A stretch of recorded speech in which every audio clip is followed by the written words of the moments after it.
And welcome to Speaking of Strong Style, once again, where we discuss the events, news, and issues surrounding New Japan Pro Wrestling. I'm Stephen Conway. With me, as always, is Jeremy Finestone. We are contributors to the Fight Game Media Network. Jeremy, we had 5 G1 Climax shows to watch this week. I haven't been this happy in a long time. The shows were terrific, but I've spent a lot of time watching New Japan and enjoyed every second of it. How's your week been?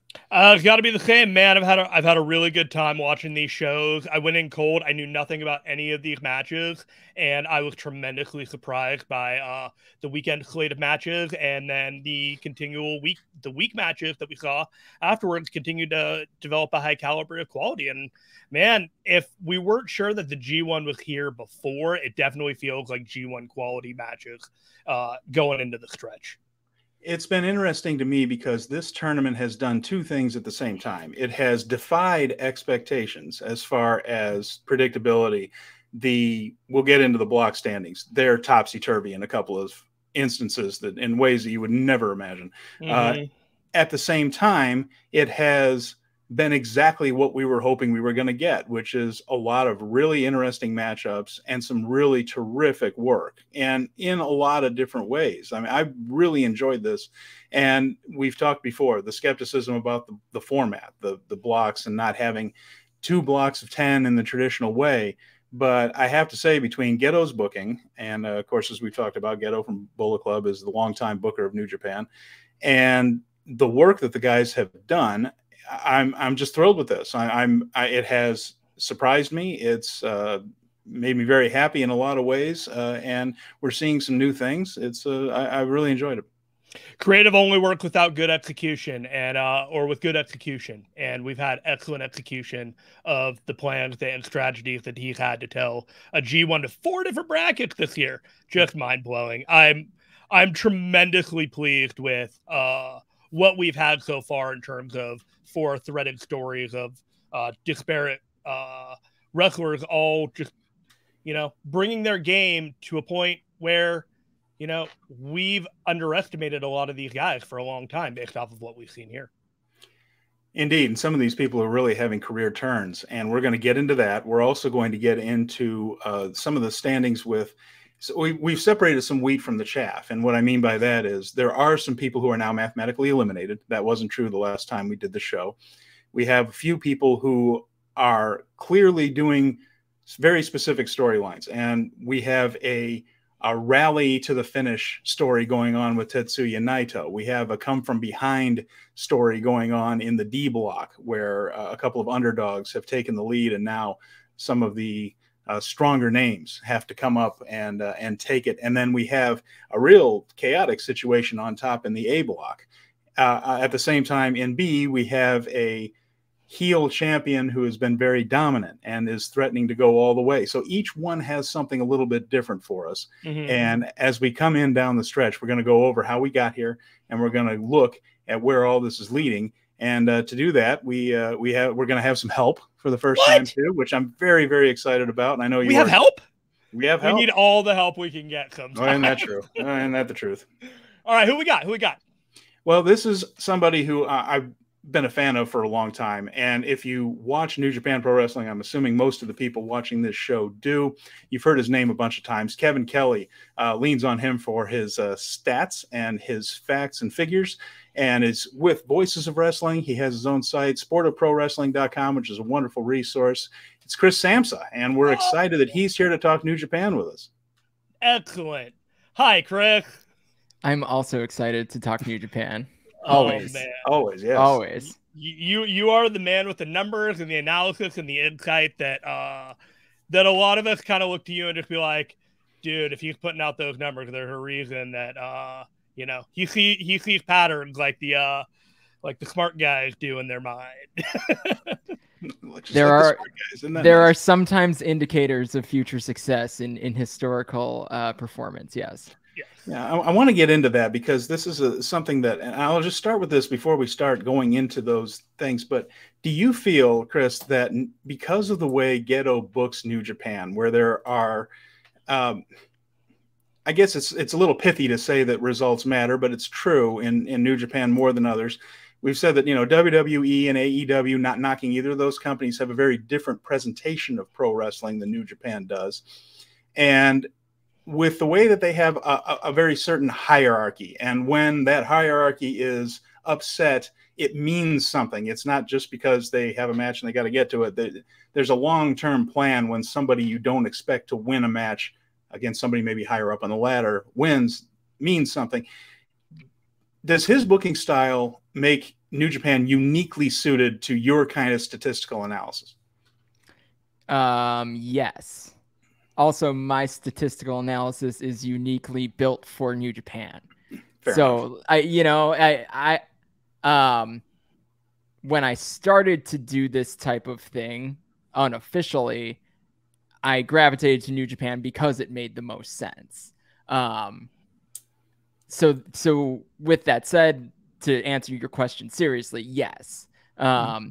Everything that happens seems to matter at least a little bit, whether it's, Aaron Henare getting the fall in every single undercard match of this whole tour, right? Like that's like a great current example of the fact that he might not be having the best singles G1, but he's having a great successful tour in the ring and he's winning matches. He's just not winning all the singles matches, right?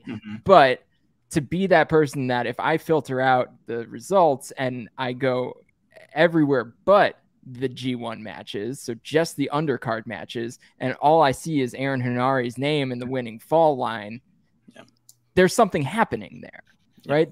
That's our way of building him up right now in this moment, because he's not going to be a G1 contender right now, but this is an opportunity where a lot of fans are watching to establish Aaron Henare as a guy who can win a match, right? So that's just one example, but all of that matters.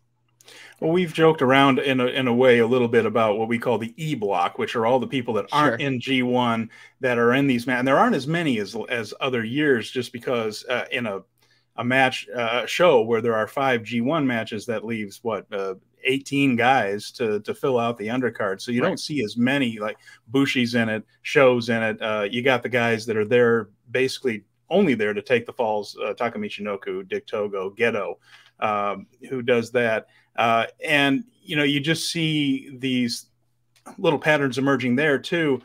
Bushi's leading the E block, Show is in it a little bit, and it does go to show also which factions are getting those undercard wins.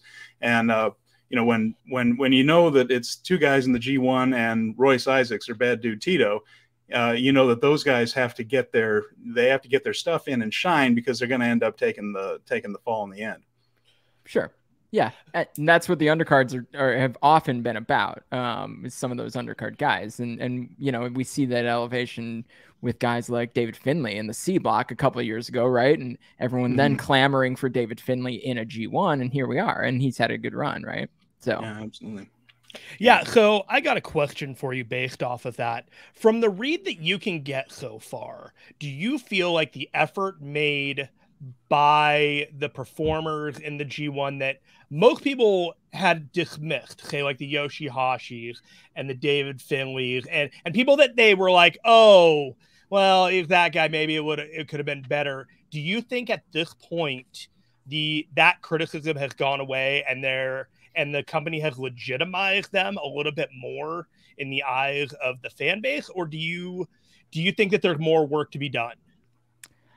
I think it's circumstantial to each wrestler. Right. So my best practice that I recommend is never assume what you're going to get from someone in their first G1. Sure. Because it's a big deal. It's a big deal for your career, and it's a big deal for your career in New Japan, but also if you want to go elsewhere. So a guy like David Finley, while a lot of people probably didn't look at him and think he's going to be at the top of the D block as we head into the last, 5 nights of block competition, it's his first G1, right? So he's going to try to make something out of that, which is really fun to watch. Now, someone like Yoshihashi, I think, since you brought him up, he's a guy who was removed from the G1. And that's something that I've talked about on a couple of shows or a couple of places lately, is like, once you're in the G1, you typically get that invite back for a long time if you maintain just a certain level of quality. But so many guys got bounced in 2019 when we brought in six or seven new wrestlers, be it Kenta, Will Ospreay, Shingo, John Moxley. Like, all those guys had their first G1 in 2019, which caused this huge turnover. And then 2020, 2021, we had to get some guys back in just to maintain the tournament. So someone like Yoshihashi, I think he proved out that he's really good at being in the G1 in 2020, right? So there's definitely some guys that I understand the gripe, right? I get it with some of them, and I'm not going to be the one to name names, but I might nod because we're on video at some point. But those are not the types of guys that I think people take issue with. But like I said, like Finley, now we know that he's capable and he's really pretty good at this tournament wrestling thing. He had a good run in a New Japan Cup recently too. So, I don't know that Finley's like going to skyrocket to the top, but again, first G1, you're going to get something out of them. And everyone's story's different in that way. Like I already talked about Hanare, right? Like his story's different. Finley, he is probably primed for a good run in the US title world, right? Now that he's established himself by beating the last two. So, Tamatanga has a journey that seems to be 100%. colliding at the very end. We'll talk about all that stuff. All right. Well, how about we get right into it and start with night 11. We'll just kind of recap the matches as they went. And Steven, you want to take it from here? Well, we started up the August 5th. The week began on Friday. Ehime, about 1,132, according to WrestlingData.com, in attendance right there for that one. So crowd's been all right. Again, we've talked about it before, how the lack of cheering and things kind of makes it a little bit of a saccharine experience for fans to attend live, and we have seen a little bit of a dip in attendance. There's several reasons for that, but I got to feel that's one of them. I think when cheering comes back, you're going to see bigger crowds, just because I think it's going to be more fun to go to the shows. Attendance is on track to double last year's G1, though. Yeah. Well, I mean, last year was even the pandemic was even in a worse spot than so the company goal for attendance for the whole G1 was 50,000 tickets sold, and it's on pace to do well against that. Yeah, that's fantastic. Great news. Well, they're allowed to have more people in the buildings than last year too. So I mean, everything's kind of working its way back, and it's going to be better. So we have that. That's great that it's a double though. And so the first match, we'll go through some of these fairly quickly, but I began with Yujiro Takahashi defeating Juice Robinson. And in his own way, Yujiro is kind of the talk of the tournament. This is far better than we're used to seeing him doing these. This was better than most Yujiro matches. Show helped him out, of course. He's part of the House of Torture, so we tend to get the ref bumps and the interference and the weapons and things. And that put Juice back to 1-3. Juice was a guy I thought was going to get a bigger push in this tournament. Hasn't quite happened here. I feel like it's coming, but after that heel turn, he's not having very good G1 in that sense. Loses to Yujiro here. I was surprised at this result. I'm not complaining about the result, but I was surprised by it. Yeah, better days ahead for Rock Hard Juice Robinson. This was a short match, something like 11 minutes. They got in, they got out, they did the gimmicks that they had to do, and everyone kind of walked away a little bit better, worse for the wear. A little bit of a forgettable match, but otherwise, like the journey that they have, like it was a step towards what they had going on in the G1, but neither one had a pivot point at this match, narratively, even if it had like a bracket thing. Chris, did you have any thoughts about this match? Just about Juice in general. I think his tournament was always going to be about his matches against David Finley and Will Ospreay. So we've still got the last match with Ospreay coming up, and honestly, like the rest of his tournament has been largely forgettable, both from a result standpoint and from a match perspective. I mean, but he got the big win over Shingo. And then we'll see what the Ospreay match brings, because Ospreay again is the US champion. So Juice could get himself right back into that picture, as he seems to like to do on the last day of the G1. He gets himself back into the US title picture. It happened in 2019. In 2018, he was the US champ, but he lost a bunch of matches because he had that broken hand. And yeah, so Juice, I love the look. I love the vibe. You know, he's probably got to string together some wins, but yeah, the loss to Yujiro, surprising, but it does leave the 7-way tie still in play for the D block, which tiebreaker as a lover of all things wild and all outliers, I kind of want to see what happens with an unbreakable 7-way tie. My yelling of tiebreaker randomly over the last couple weeks has gotten more frequent as the drain circles towards that target. So I might just yell tiebreaker once or twice here. We might have a Rambo on the on that semifinal night. I don't know. That seems to be where we're headed. Yeah, they're setting up something with all that, because that's just But next match was Taiichi and Chase Owens. Now this had a lot with Miho Abe. Miho Abe was carried this match for the first 10 minutes of it, I think. A lot of selling by Taiichi. He really sold for Chase a lot in the early part of this one. But in the end, he did the unthinkable. He did the unforgivable. He made fun of sumo, and you don't make fun of sumo with Taiichi, because that took him out. I'm impressed with Taiichi for a lot of different reasons. I think he's creative. I think he does a lot of different things in his match, some good, some bad, and we'll get to the bad a little bit later with the iron finger thing. But the guy's gotten a hip toss over. It's over. I mean, like, he throws a hip toss now, and it's this big sumo throw is the setup for the Black Mephisto. He's really an interesting character, I think, and his whole relationship with Miho Abe, I think, is a great act. I love it.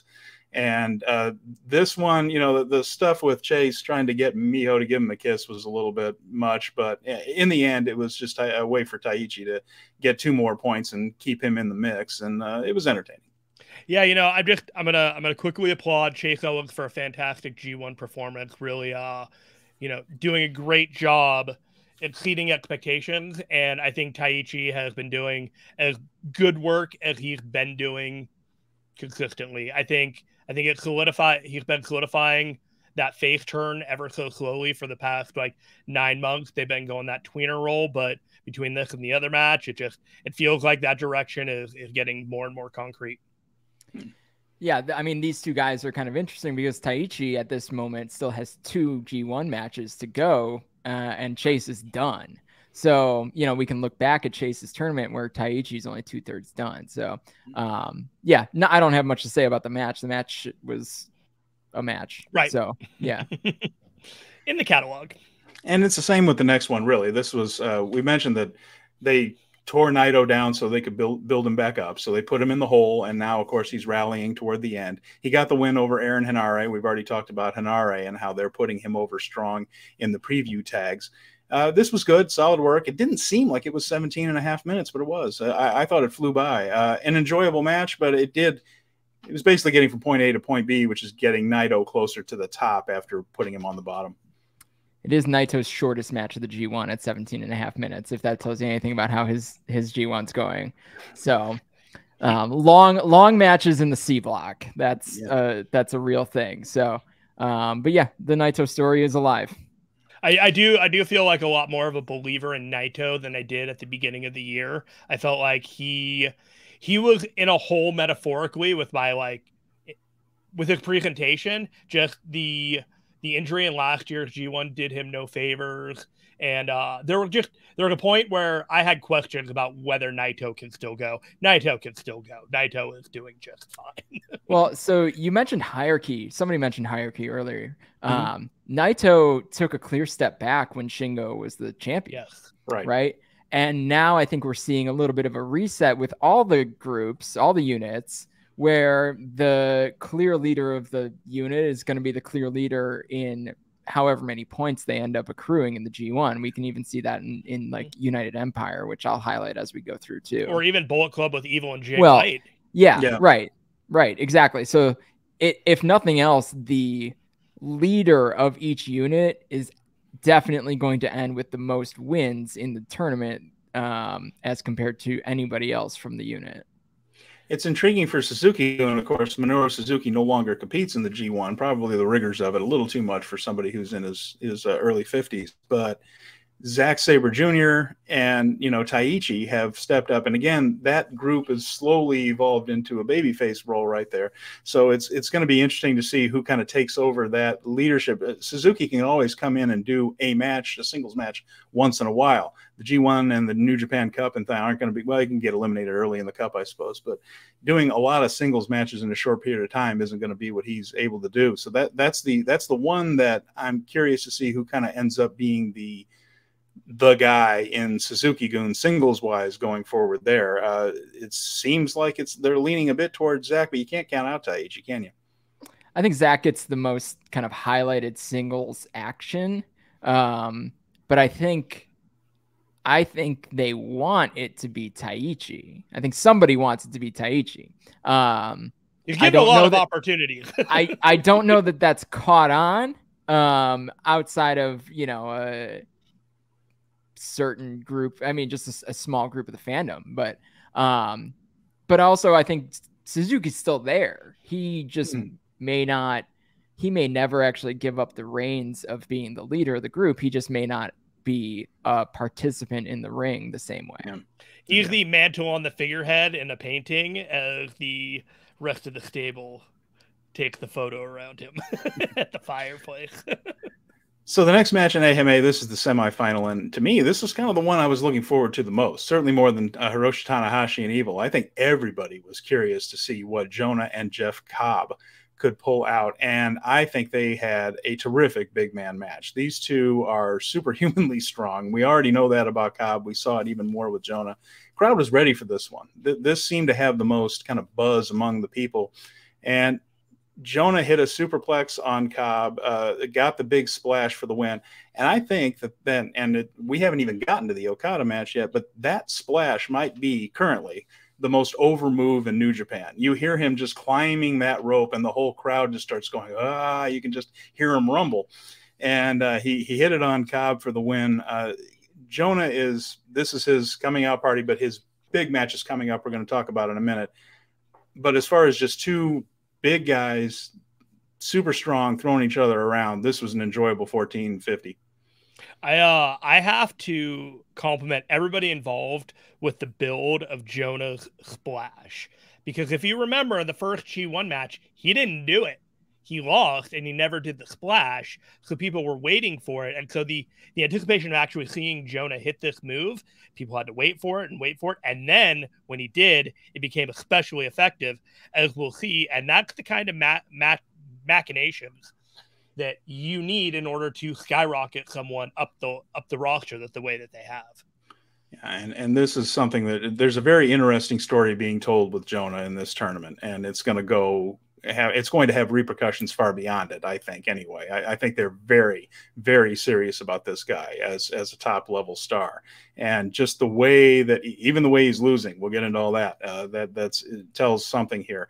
But a big win over Jeff Cobb, and Jeff Cobb is somebody that they've been fairly protective of in singles matches. So this spoke something to it as well. Yeah, historically Cobb had been the monster, and I think that baton has been passed. Mm-hmm. Cobb has definitely taken a step back in both the United Empire. Like you were saying, Chris, they put the figureheads, the hierarchy in every stable. So Will has the hierarchy over Jeff. So whereas Jeff was built as such a strong monster last year, he's allowed to lose a bit more because the shine off the entire stable isn't taken away, with Will still being dominant in his bracket. Sure, and Jeff's been made, right? Yeah, He'll always have that tournament that he had last year, right? And he has a G1 record. He's got a lot to draw from. So he's a guy they can heat up at a moment's notice, or they can leave him, kind of where he is. Yeah, and I was just about to say that the thing is about last year is he had that new guy shine on him where you put him over everybody, and then you can kind of back it up a little bit.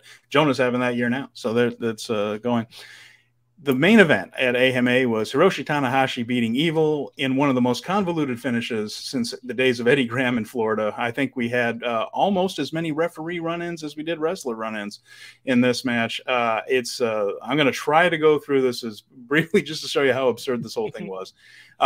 We finally found something that the New Japan referees will stand up to, and that is ringing the bell when it's not time to ring the bell. By God, that's a line too far to cross.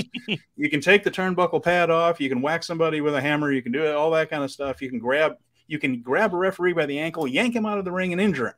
But by God, if you tap that bell, no, sir. Too much of a distraction.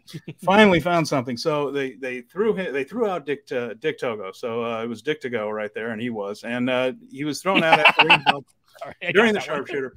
Been waiting all week for that joke. Show managed to pull out. So anyway, Show yanked the referee out after the high fly flow. Now, after throwing Dick Togo out for ringing the bell, that was relatively all right with the ref, but he was shaken up. So Kenta Sato and Marty Asami both run in. Kenta Sato comes in and ends up stopping the Magic Killer on Tanahashi, who then, as Marty Asami stumbles into the scene, Marty's a little slower than Kenta, didn't have the sprinting speed, so he was second in. He ends up using Marty to give the Magic Killer to Evil, shocking Marty. And then Tana eventually kicked out of Darkness Falls after a low blow, rolled up Evil for the win, and he got an extra Yambag shot in for Evil. Evil has had a rough couple of matches lately, and it was only going to get worse for him. But I guess this was just Tanahashi and Evil having a good time in there. I cannot imagine that there had to be like charts. It looked like a murder wall from a true crime podcast in the back. It says, okay, now this guy's coming in and we're going to do this, and then we're this guy. I can't say I was bored by it right there. It was a little much for me, but I'm a curmudgeon on that stuff. It was fun. 19 minutes win for Hiroshi. Chris, I'm dying to hear what you think about this match. I mean, is there a member of the New Japan roster that you want to lose more than you want Evil to lose? No. Is there a member of the New Japan roster against Evil that you want to win more than Tanahashi? Maybe, but that's a personal thing. Right. Yeah, but that's it, right? Like that's the thing. Everybody wants Evil to lose. Everybody.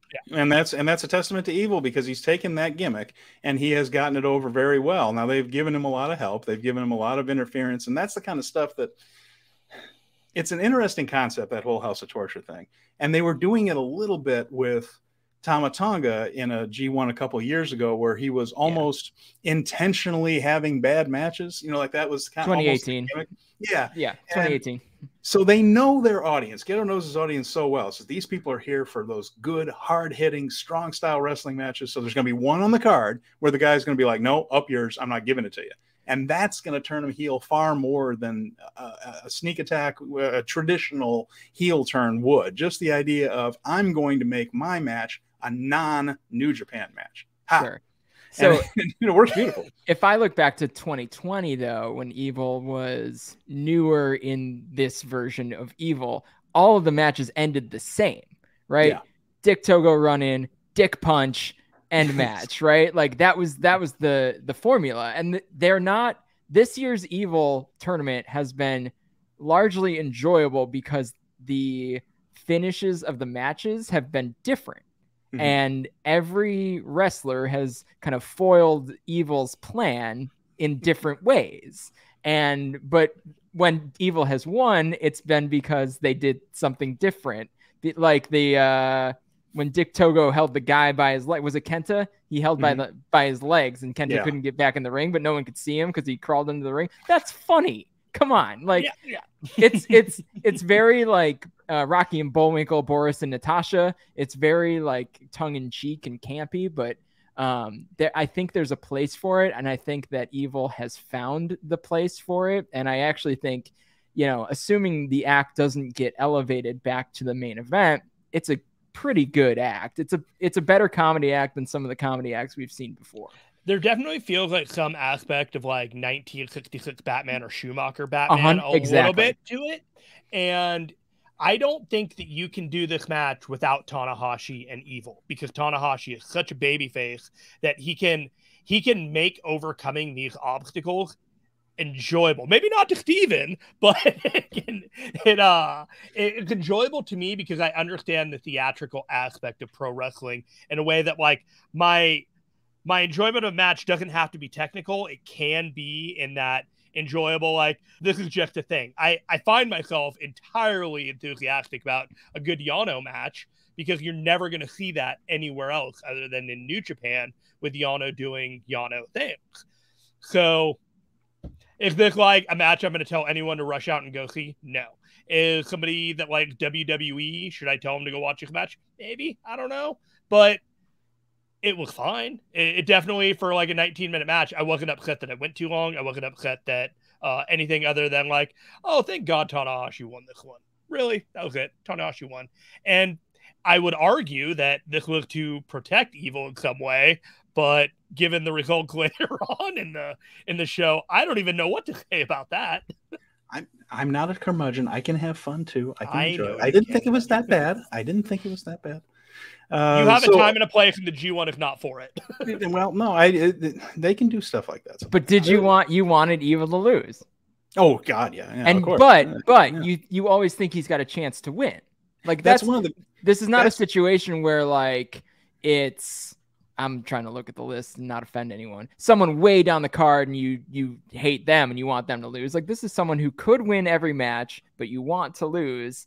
Mm-hmm. I don't know. That seems to me like they figured something out. Oh, sure. No, I think I think the genius of that bit is that Evil could go over on just about anybody at a given time. And it's a very different thing. And there are certain people in New Japan where that is true. And Tomohiro Ishii is a good example of that in the total opposite direction. Mm-hmm. Ishii can beat anybody, and you think, oh, yeah, all right, he got a win in this one. At the same time, he could drop a match to chase Owens, and you're not just thinking, oh, well, that's the end of Ishii, then they're done with him.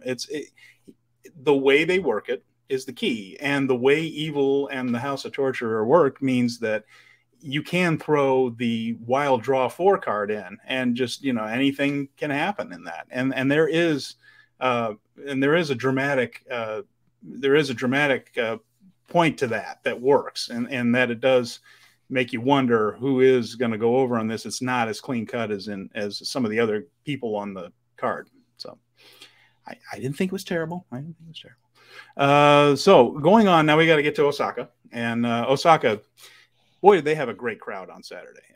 These folks were ready to watch some wrestling, and they were having a good time. According to WrestlingData.com, again, 3,370. So strong crowd there. And but they were about as vocal as you're allowed to be. And the next day, they would get a little more vocal. They were more vocal than you're allowed to be. That's A-okay by me. Oh gosh, I can't tell you how good that felt. We're about to get to it, but we'll get through some of these. They had the preview tags, and then Yoshihashi defeated El Fantasmo. This was really good. These two worked well together, and I don't recall if they've ever met in the singles. I know they met probably in some 8-mans and things like that. Not a matchup you see a whole lot, but there was good chemistry in this. And Yoshihashi got that crowd in Osaka going. Like he has improved. He's improved in the charisma department, and that he can do that whole like firing himself up, and you just think, man, is this guy going to get over the hump? And it's always tenuous with Yoshihashi. He's another guy that could lose to anybody, but you're almost hoping that this one time maybe he'll do it. And this time he managed to get the win on El Fantasmo. I enjoyed it. One of the things that I've found with Yoshihashi is I've had a hard time connecting with his facial expressions, but I have to compliment him. I think he's done really well emoting and communicating and connecting with the crowd in this tournament in a way that I haven't felt from him in the past. And I just want to take that moment to kind of say that. What do you got, Chris? I was going to say, I think El Fantasmo is having a really good tournament, though not necessarily highlighted and not necessarily in a space to be highlighted, but he has delivered in one way or another, whether it's kind of comedic with the Bullet Club versus Bullet Club stuff or like a match more straightforward with a guy like Yoshihashi. I think El Fantasmo has really shown up. So both these guys, they're not going to, I don't think they're going to factor in at the end unless we go with the 7-way tie, which it cannot be ruled out, and I will bring it up more. But both of these guys have had really just solid tournaments, and I hope that they're both continuously in the G1 going forward. Fantasmo's a lot like Finley we talked about earlier, where it's his first entry and he's had strong entries. Even his funny matches, like the Yujiro match with Peter and that whole thing. That worked. I still remember that. Yeah. Like I still remember it. I still of all the funny subplot matches, like that one really like stuck around. I don't know why, but it was interesting. It was different, and I look at him a little bit differently in the whole way, just because of their ability to just kind of do a little one night subplot. And Yoshihashi has a tough job. He's about the only real strong member of Chaos, aside from Yo, who's a junior, the only heavyweight in Chaos that isn't really well protected. And just about everybody else, there's a point to every one of their losses. So if someone in Chaos has to do a job, it's going to be Yoshi. And at the same time, he has to keep the fans with him and believing in him. And that means that Geto does have to put him over in these little situations every once in a while, just to remind you that he can. And he's kind of stuck in the same spot stuck is probably the wrong word, but he fulfills the same role that Bushi does for LIJ, in that everybody else in LIJ is pretty heavily protected. And sometimes Sonata gets snuck up on, but other than that, if anybody beats Shingo or anybody beats Naito, it's a story. So Bushi has to lay down a lot. So that role is a tricky one, because keeping people as a babyface believing in you is not easy. And I think Yoshihashi has done a pretty good job of that in this G1. Moving to the next match, Lance Archer defeating Toriano. Just for the sake of time, this was a fairly short match. Not a whole lot to say about this one. There was one spot that I did love, and it was, you're going to be surprised, Jeremy. I loved when he taped Archer to poor Nakashima, the Young Lions, and then he pulls him through the barrier, doesn't go over, just pulls the poor kid through it, gets him in the ring, and they do a wonderful double clothesline spot on him because their wrists are tied together on Yano, and they fed for it perfectly, and the timing of it was really good. I thought that looked really good, and I know that these Young Lions probably have a blast getting to stick their nose in some of these. This was Nakashima's moment. I thought he did really well with it. It was exactly what it's supposed to be. It got Archer where he needed to be in the standings. It was fun. I felt like Archer was game for a little bit of fun if he was going to win, but maybe if he wasn't going to win, this wasn't going to be quite the match that we were going to have. So all's well that ends well, in my opinion. Archer's a fellow Texan, so he's from down this way too. And I've seen him in a lot of local shows and for various companies around this area, and he is better at comedy than you would think in his Suzuki-gun work. And his AEW character is different than that, the Murder Hawk monster thing. But when he wants to have fun, he's very capable of it. He gets it. He definitely gets it. Yeah. Even just coming out, like if you think about Lance Archer, this dude that comes out and just bashes a Young Lion at least once on his way out to the ring, and then he gets taped to a Young Lion and then has to basically use him as a weapon. I mean, that's like Evil and the variety that Evil has kind of deployed. Yano's been a little bit more has had a little more variety in his tactics trying to win as well. We're not just getting the same Yano match over and over either. So I think, maybe just globally they've learned, like, just don't do the same thing over and over again, but like you can still do funny stuff. It's going to sound totally counterintuitive, but I think getting him out of the King of Pro Wrestling environment has done him a world of favors. Oh, for sure. In terms of just like making his slapstick a little more leveled off instead of off the rails. Mm-hmm. Yeah. We moved on to a terrific technical match here. Of course it is. I mean, on paper, you just know what you're going to get out of this one. Zack Sabre Jr. and Hiroki Goto. These guys know what they're doing so well. And this was a lot of fun. A lot of work on Goto's elbow. There wasn't a whole lot of running. It led to an elbow submission. And I mentioned this, Chris, to Jeremy last time. I think that Zack Sabre is a perfect opponent for some of these guys that are on the aging side in New Japan, because especially Tanahashi, who's a genius when it comes to working, but his knees are just shot. And he worked that match with Zack barely coming off the ropes. He did the Aces High, didn't do High Fly Flow in that one, but it was a lot of mat work. And this is similar for Goto, who's over 40 and still a heck of an athlete, but has had injuries and things. And to have a match with Zack has to be a welcome relief. You're not going to be taking 500 big bumps. You're not going to be falling off of things onto other things. It's going to be a technical match, but well worked with a lot of good psychology. And it's got to be helpful for these guys who are, on the aging side of 40. And Goto can still go, absolutely, but doing a match like this allows him to have those harder hitting matches later without running up so many notches on the bump card. This was terrific. Zach got the win, and again, it puts everybody in that mix in the C block that is turning into its own little mess.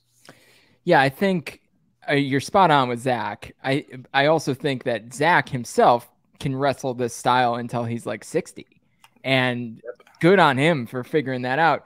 As long as they've got the cardio, like the cardio is the thing that ends up being tested in matches with Zack Sabre Jr. because there is no downtime. You're always moving from one hold to another and having to put some effort in to move to the next hold.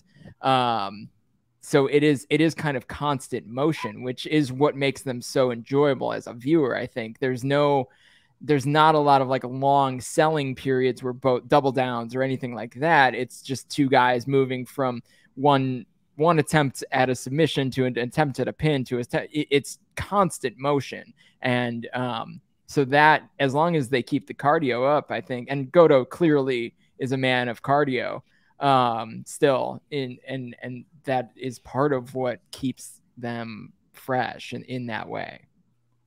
There were a couple of years ago where Goto, he just kind of got himself physically to a level that he wasn't at for a little while. And he just got a little healthier and he just kind of cut a little bit of weight and got leaner. And ever since then, he's been a renewed wrestler. And I've always kind of admired him about that, where he knew he had to do stuff to step up his game, and he did. And there are a lot of wrestlers at that generation, at that level, that wouldn't necessarily have that same mentality and drive and focus to keep him going, keep themselves going at a high level. And it's really impressive. The story that they've told about, I'm going to do it for my kids. Kids think I'm going to do all this stuff to be the champion, win the G1, all this stuff. Like, that's a great story. I don't think you can do that with anyone but Goto. So good on them for finding a narrative that got me invested through this entire G1. And then good on him for delivering. Like, I believe that everything that he's doing is just because he wants his kids to be proud of him. I believe it 100%. Good work from him. Good work. The semifinal that night was a match with Jay White beating Great-O-Khan. Pretty straightforward stuff. Jay's not going to lose until he absolutely positively has to. Might not lose in the block. We're going to talk about that. Jeremy and I have slightly different opinions on this.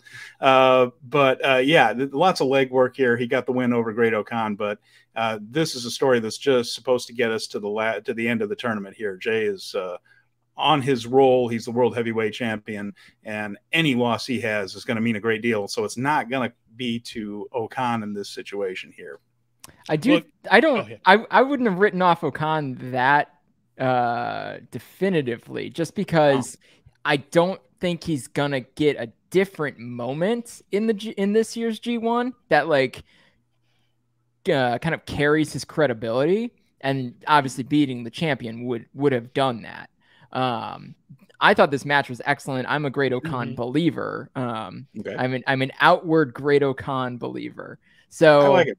I liked him when he was Oka. I mean, totally. He's taken a lot of crap, but I don't think he's a bad worker at all, and he's definitely improved. Well, he took crap from one guy who has a huge audience, but that seems to have turned the table based on my last conversation with him. So, but I did think that if O-Khan's going to have a rough record at the end of the tournament, maybe his 1 or 2 wins are, against big dogs, but not the case. And that's okay. This match was tremendous anyway, though. I love the finish. Where Great-O-Khan had the claw on Jay White. That was fantastic. And Jay White is such a perfect counter wrestler that he can get to that Blade Runner from anything. And he hit the Blade Runner. O-Khan never let go of the claw.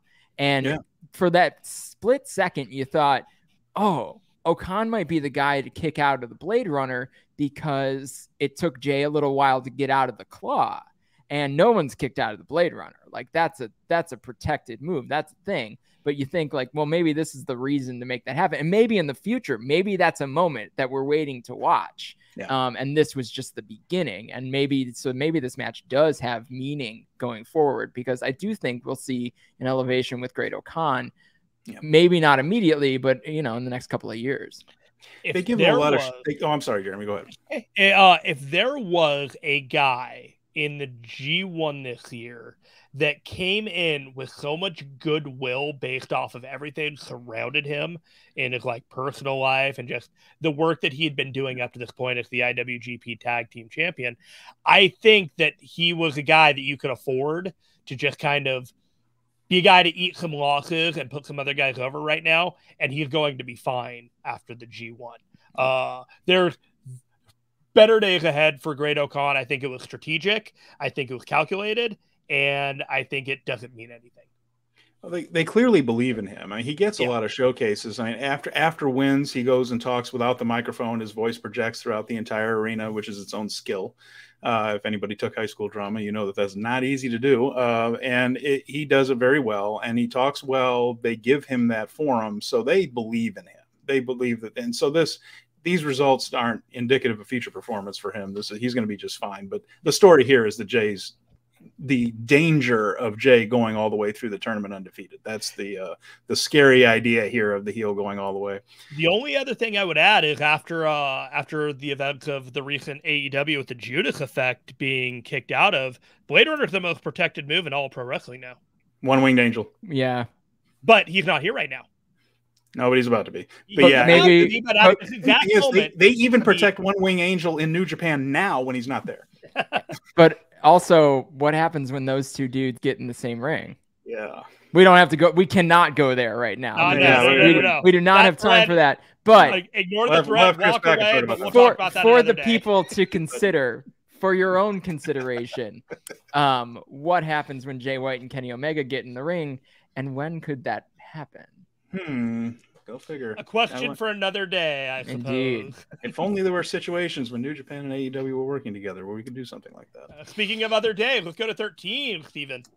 Well, were we going to talk about Shingo and Will? Oh, no, I forgot about that. I'm sorry. Go ahead. This match wasn't half bad, was it? No. These are two, for my money, these are two of the 5 best wrestlers on earth, and they wrestle like that. And this is one of the matches of the tournament. It had some tremendous sequences, just the back and forth, the way these guys work with each other, the counters galore, the ways that they each have of getting in and out of each other's finishers and putting themselves in peril and squeaking out of it. I love this so much. The crowd was into this like crazy. I mentioned that it was a good crowd in Osaka that night. They were aching to scream out for this one, and a couple of people lost control and actually did. It was a great way to get into the Last of the Dragon too at the very end. And then he hits it, and there's this explosion of, oh God, he got it. Is it going to be a 3? Yes, he did not kick out. Loved every second, but every time these two hook up, there's just something very special about this matchup. And these two, they're two of the guys most associated now with this world heavyweight title. It was a main event. It was in Osaka. New Japan knows what that means, and putting it in the main event of Osaka, and they delivered. I can't believe I almost forgot to talk about what I thought was the match of the G1 so far, but that's the kind of day I'm having. So this was tremendous. One of the things that I've loved about all the matches, after you explained how the match went down, is these small moments between top G1 wrestlers after the matches. You've seen Tanahashi have those little moments with Saber Jr. and Naito, and you saw that moment with Shingo and Will, where they had that conversation, and you knew that like there was immense respect, but there was still grudging, and it was like, we're gonna do that one more time. And that, just the idea after seeing a banger match like that, and then we're gonna come back to that one day, is like, sign me up, man. This is what I love New Japan for. The subplot here is that Will can only beat Shingo if he's got more than 30 minutes to do it. And Shingo wins the G1 matches against Will. Mm-hmm. And I think down the line, they're going to put them in a big spot. Last night of the block, semifinal, something like that. Mm-hmm. something with that time limit, and Will's gonna win in like 29:50 or whatever, right? Do this not they Okada would. Yeah, they do this. Totally would. Well, that's what I mean. So that's the story being told with their Yeah. G1 matches now, and that I love. Like, I love the kind of steady thread, right? That now these guys have wrestled 5 times. Shingo's won twice. That's all well and good, but both of Shingo's wins are in the G1, and all of Will's wins are outside of the G1 and over 30 minutes, which is obviously that G1 time limit. So that is the subplot to go from here. Obviously, I don't have to tell you how great this match was. It's a real shame that they've had the match of the tournament probably, and it's the probably the worst match that these guys have had together if you had to rank all 5 of them. Think about that. But it's still like it'll make your match of the year list somewhere at the end of it. So I can't wait for these guys to get in front of another full crowd, though, like a full vocal crowd, because they've only wrestled once in front of a full vocal crowd, which is crazy to think about. I had Ospreay and Fantasmo as the match of the tournament. Oh, that was great too. And then this one just kind of, nah, you go off to the side here. We're gonna take the spot now. This I will say, this is not my match of the tournament as it stands, but we're gonna get there. Yes. Yeah, there's some other good stuff coming. Another nomination, Zach and Tanahashi too. I just love the way that one was worked too. I thought that was great. But there are a lot of candidates, and they're all very different, which is another thing I love about this G1. Like the great matches in this G1 are all completely different from one another for different reasons. Like the grudge match between Juice and Finley. Moving on, though, we got to keep going. Osaka on the 7th. Now, this one had a lower attendance, 2609, according to WrestlingData.com. That's the first time a Sunday has drawn less than the Saturday, but I guess that may have to do with the main event. But those people that thought they were getting the main event was going to be better on Saturday, they saw a great match. The others saw the birth of a superstar. So we'll get into all that. Evil defeated Aaron Henare in the first one. A lot of this is my note: Togo shenanigans. Marty Asami went to smack Evil's hand, ended up whacking Henare in the mouth, who then stalked Marty Asami, who was hit from behind. Poor Marty was squished. That allowed the interference for the Evil win, and that eliminated Aaron Henare. This is Osaka, by the way, was where we first started seeing people mathematically eliminated from the tournament. So this is one of them. And overall, this was fine. Again, to the point we've made about Henare, he's having good matches. He's winning on the undercard. So the loss, it doesn't hurt him, and it keeps Evil in the mix.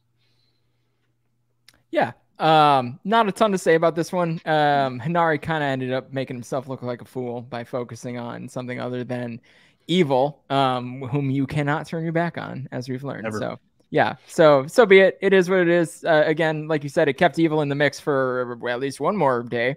But yeah, the C block is seemingly shaking out with the haves and have-nots.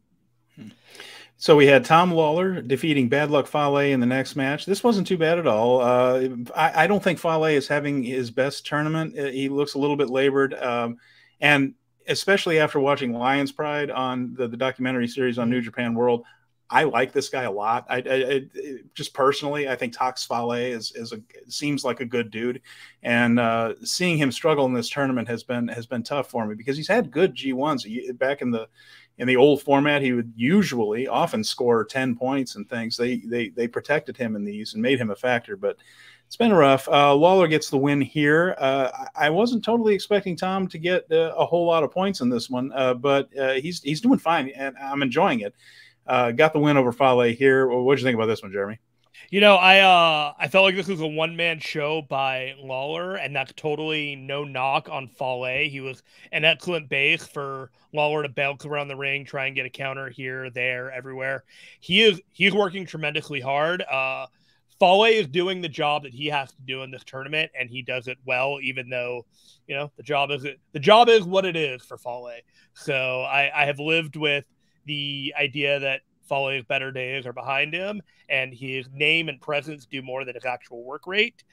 But Tom Lawler did enough work for the both of them, and it was still a really good match, in my opinion. I enjoyed myself through it. Yeah, Lawler, another guy in his first G1, giving absolute maximum effort, and it's paying off. I think people, the act has gotten over. People seem to love him. They've got the stomp, clap thing down. So, and I was pleased to see him get the win over Fale here.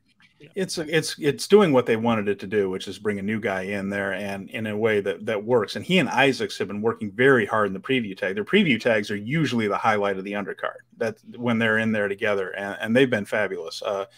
Bad Dude Tito also working very hard. Everyone's trying very hard and doing very well. I think the whole company is going to look at this and just think that they've got some real interesting new talent to bring in.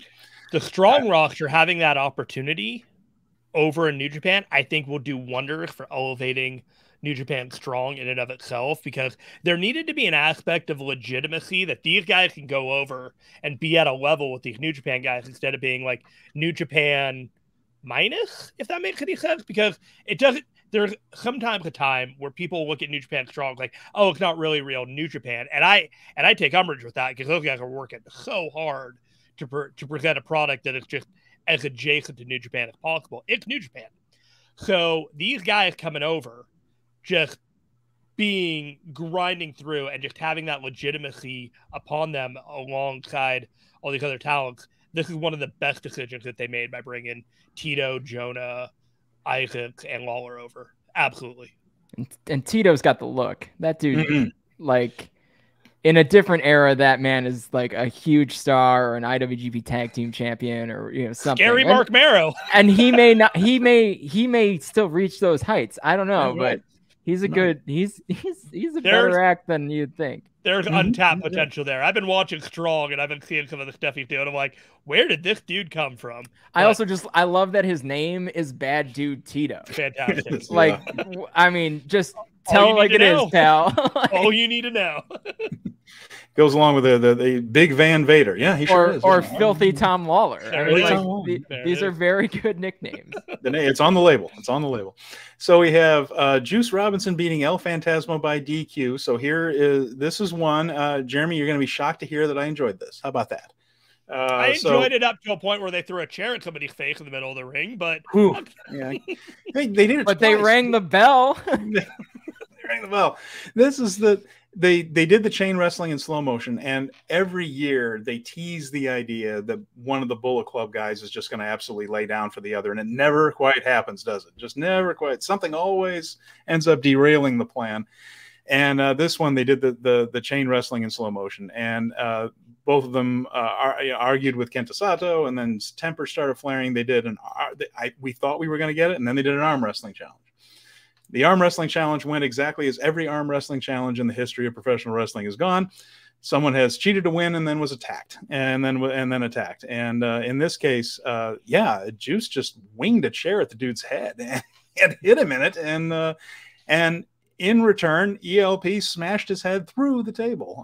So this ended up having a little bit of a heat to it. So Juice juiced, though that may have been hard way. Yeah, I don't know. The one thing I'll say too, Fantasmo, with a brilliant adjustment, he was walking the top rope and he fell off when Juice is on the outside, fell into the ring and turned it into a tope con hilo in a way that looks so smooth.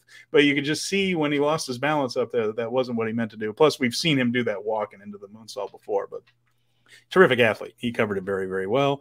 And of course, it all ended up with ELP losing his temper, throwing the chair and smashing Juice in the face.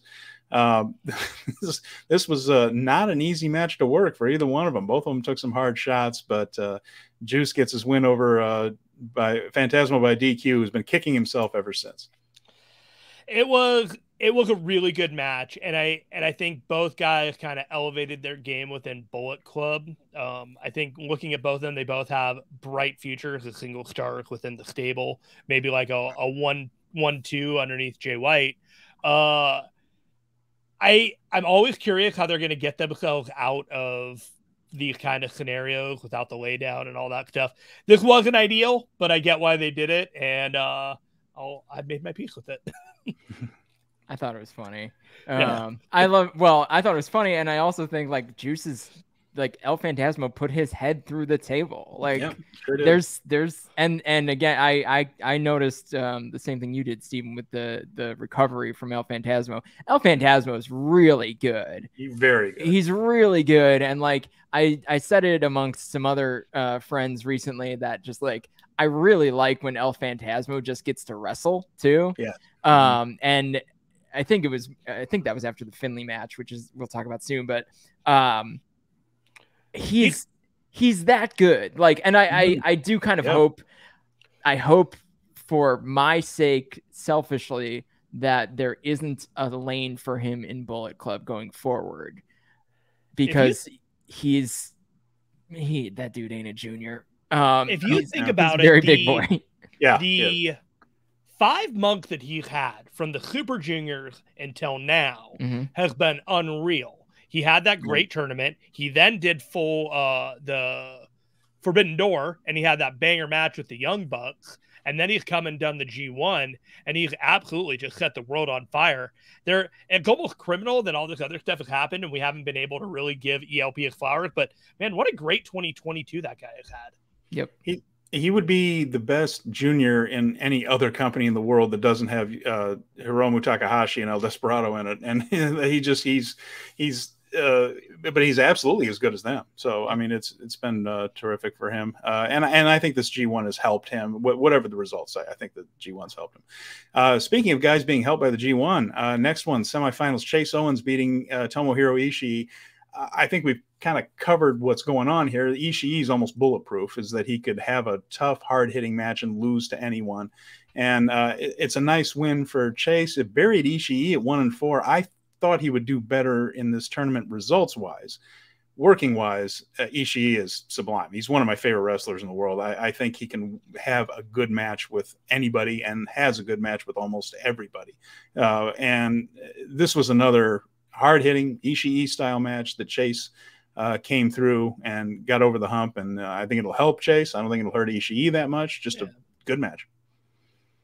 I think everyone is showing up for their Ishii match, which I think is awesome. I mean, that's great, right? Like, because and Ishii is also showing up for all of the Ishii matches. So Ishii in the B block, he's logged the longest ring time in the B block, and even at 1-4. So he's giving a lot. And guys are showing up for it. And this was a great win for Chase, and surprising, though will not have much an impact on the final standings.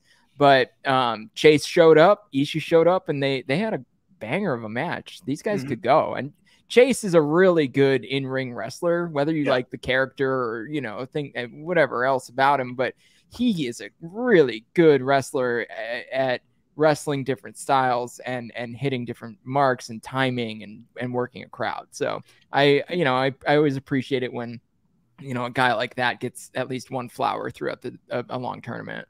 Yeah, it's important because Chase fulfills that function of protecting the top guys in Bullet Club while still having really good matches, but losing them. And that's its own role, it's its own skill, and it's a very important one in New Japan. And he's as good as anybody in it. I use this phrase ironically, but I think that was a moral victory for Chase. He was already even eliminated before going into that match. Yes. So it was a great hard-hitting match for him to win. And he's definitely shown me something personally going into this match. And at the same time, like, I think about it and I think of all the great stuff he did, like the work he did to show me in that match. And at the same time, I almost feel like I took Ishii for granted in this match. Like, he did what Ishii does, and he delivers like he always does. So when I think about this match, I'm more gravitating towards complimenting Owens because of that, if that makes any sense. Because it was a really good match, but I already expected that of Ishii, and like, it's a baked-in expectation. So the caliber of Owens rising to that level in this match and showing everyone that, he can go with Ishii and then win, that was pretty impressive. That was a paradigm shift, if you will. So what did Ishii is one of those guys, even outside of this tournament, Chris, I believe you can confirm this. He has some of the longest matches in the company, right? Aren't his matches consistently pretty long? Not really. Really? Oh, okay. Yeah, Ishii's usually right around, for singles matches or big singles matches, the Ishii matches are kind of in the never zone, which is like this 20-minute, more G1 style match. So he doesn't usually land on the longer side of match length in the G1s. Okay. Yeah. Okay. So middle, though, he's not usually a short match guy, but usually closer to the middle. And that may now, and as I'm looking at some of my data points here, like Jay White's definitely going to surpass him. Tamatanga is going to surpass him. So he may actually end up landing in the middle. But right now, an average match length in this year's G1 of 17:28 is significantly higher than the average just overall. Yeah. Well, I mean, and the story always is that it's you have to climb a mountain to beat him. Like no one beats Ishii easy. So no one gets a quick win. That's what I was just going to say. Ishii, the matches Ishii loses are always longer. Yeah. Will Ospreay has the same thing I noticed. Yes. Like Will has, what is it, going into this is before the Shingo match, 14:53 for his wins. And then, and this is in this year, but 23-22 in his losses. So it's again, you have to climb Mount Everest to beat him. It's not something that happens real fast there. So now we go on to the main event in Osaka on Sunday, and this is, I think, going to end up being an important match in the next couple of years in New Japan, because I think something very special happened here. Jonah defeated Kazuchi Okada. Now, of course, Okada, one of the most protected guys in the company, but the way this happened, I think, is going to end up being very important. He was put over like an absolute monster. Okada was brilliant. Jonah's bumping, by the way, was for Okada is terrific. Okada, a deceptively strong guy. He has hit a lot of power moves among these monsters as he navigates his way through this monster block. Crowd was into absolutely everything. Okada had the dive off the ropes into a power bomb, which looked terrific. Timing of that was gorgeous. And then Jonah starts climbing the ropes. And the whole match had been terrific. So I'm skipping ahead. I know we're also like time-wise, but the thing is, this match built like an Okada match does, where there's just that, it can even be a little bit slow for the first 5 minutes, and then it just slowly starts to get into second gear, third gear, fourth gear. And no Okada match ends before the drop kick. So, you can always be patient until he hits the big drop kick. And then when he hits it, all bets are off. And it's just big move after big move. And this is an excellent example of it. But when he got that, he jumped off, Okada did, and ended up in a powerbomb. Jonah goes to the outside. The fans were already into this match, and Osaka is a more vociferous crowd than most other cities in Japan anyway. And when he started climbing, a lot of the people in that building lost themselves. They're not supposed to cheer. You're supposed to stop and clap, but you would hear some oohs when something will happen every once in a while. But they were starting to yell. And for the first time, I think that I can recall, I saw people get on their feet during the match. People on their feet, people yelling. When Jonah came and hit that splash and pinned Okada, there was a whooshing sound, that ooh from the crowd. That's a beautiful sound that we just don't hear much anymore, and I can't wait until it's back. This was special. It reminded me in a very different way. It's a very different match. But, Chris, it reminded me of when Big Van Vader came in that it was just this huge guy, and it's different because Inoki, it was even different with Vader because Inoki was squashed by Vader. Inoki hardly lost to anyone, and he put over Vader in a squash, which shocked the living hell out of everybody that was in the building. Started a riot. Yeah, I mean, and if you watch that clip, I think it's on New Japan World. If not, it's on YouTube. It's amazing to watch that. Just to see people like they thought that they were seeing something go wrong is the only thing I can put it. Is just like, no, Inoki doesn't lose to anybody, Anyway, this is very different. Obviously, it was a back and forth match and things, but no different in the star making quality of it. Jonah walked out of there. He could beat anybody in the company now, and the fans would buy it. And that's a critical thing. And Okada did it in basically one night. Loved every second of this. What do you think? Jonah's a made man, and I hope he's around to reap the benefit of it as we go here. So I know that there's a lot of people that really like Jonah within the company, within the fan base, especially after this match. Just a fabulous performance.